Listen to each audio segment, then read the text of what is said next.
Hello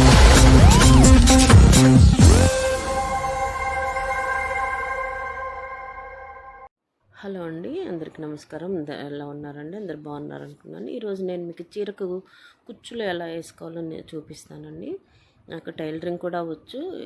ఇవి నేను ఎప్పుడు అప్లోడ్ చేయలేదు, ఫస్ట్ టైం చేస్తున్నాను. దీనికి ఏమేం కావాలంటే టేప్ కావాలి, 2 సూదులు కావాలి, అలాగే బీడ్స్ అనమాట. ఇవి క్యాప్స్, ఇవి వచ్చేసి పూసలు. ఇవి డిజైన్స్ దొరుకుతాయి మనకి, డిఫరెంట్ డిజైన్స్లో ఉంటాయి. మనకు నచ్చినవి తీసుకోవచ్చు అనమాట. శారీలో కాపర్ ఉంది కాబట్టి నేను అన్ని కాపర్ తీసుకున్నాను. ఇది వచ్చేసి రెండు సిల్క్ థ్రెడ్స్ తీసుకున్నమాట. శారీలో ఉండే కలర్సే తీసుకున్నాను. జెర్రీ ఒకటి తీసుకున్నాను. ఇవి వచ్చేసి మనం సిల్క్ థ్రెడ్ తోటి మనం అట్లాగా పోగులు తయారు చేసుకోవాలన్నమాట. అది కూడా ఎలా తయారు చేసుకోవాలో చూపిస్తాను. ఒక అట్టం తీసుకొని దాని మీద ఇటు 100 అటు 100 అంటే ఒక 200 మొత్తం 400 వరుసలు మనం తయారు చేసుకోవాలి. పోగులు చేసుకొని లాస్ట్లో మనం తాడు కట్టేసుకొని పక్కన పెట్టుకోవాలన్నమాట. అవి పక్కన పెట్టుకొని అన్నీ రెడీగా ఉన్న తర్వాత మనం ఫస్ట్ మార్కింగ్ చేసుకోవాలి. చీరకి ఒక్కొక్క దానికి 1.5 ఇంచులు దూరం లేదా 2 ఇంచులు పెట్టుకోవచ్చు. నేనైతే 2 ఇంచులు దూరం పెట్టుకున్నాను అండి. సో ఇప్పుడు ఎలా కుట్టుకోవాలో చూపిస్తాను. ముందు కాటన్ దారాన్ని మనం 4 వరుసలు అంటే 8 వరుసలు వేసుకొని దానికి ముందు క్యాప్ ఎక్కించుకోవాలి. తర్వాత డిజైన్ పోస్ ఎక్కించుకోవాలి. తర్వాత రౌండ్ పోస్ ఎక్కించుకొని ఒక 3 ఇంచెస్ డిస్టెన్స్లో దారం కట్ చేసి పెట్టుకోవాలన్నమాట. ఇట్లా మొత్తం అన్నీ వేసుకున్న తర్వాత ఇప్పుడు మనం తయారు చేసి పెట్టుకున్న సిల్క్ థ్రెడ్ పోగులు ఉన్నాయి కదా, వాటిని మనకి ఎంత ఇంచు కావాలో అంత పెట్టేసుకొని మొత్తం ఒక 3 ముళ్ళు వేసుకొని పక్కన 3 వేసుకుంటే కొంచెం గట్టిగా ఉంటుంది అనమాట. కట్ చేసుకొని పక్కన పెట్టుకోవాలి. ఇలా ముందు ఒక కలర్ వేసుకొని తర్వాత ఇంకొక కలర్, అట్లాగా ఆల్టర్నేట్ కలర్స్ వేసుకొని మనం ఇవి రెడీ చేసి పెట్టుకోవాలి.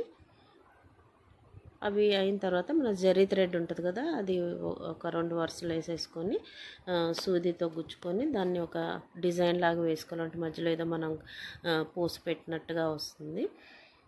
దాన్ని దారం కనపడకుండా ఆ పోగులో నుంచి బయటికి తీసి అక్కడ 3 వేసేస్తే నీట్గా ఉంటుంది అనమాట. ఇంక మనకు అది జరీ థ్రెడ్ అనేది కనపడకుండా ఉంటుంది. జాగ్రత్తగా ఇది కట్ చేసుకోవాలి.